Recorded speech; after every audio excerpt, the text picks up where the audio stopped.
بسم الله الرحمن الرحيم.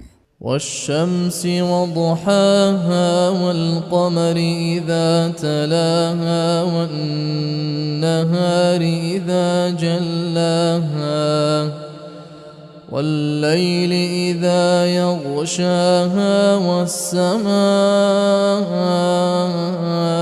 وما بناها والأرض وما طحاها ونفس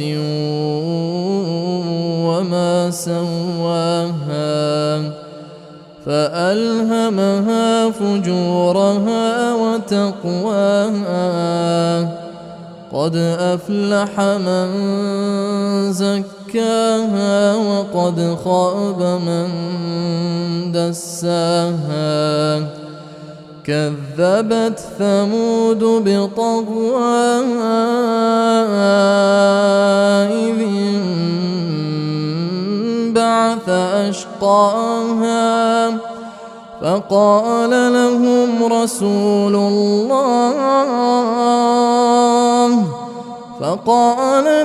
رسول الله ناقة الله وسقياها فكذبوه فعقروها فدمدم عليهم ربهم بذنبهم فسواها ولا يخاف عقباها.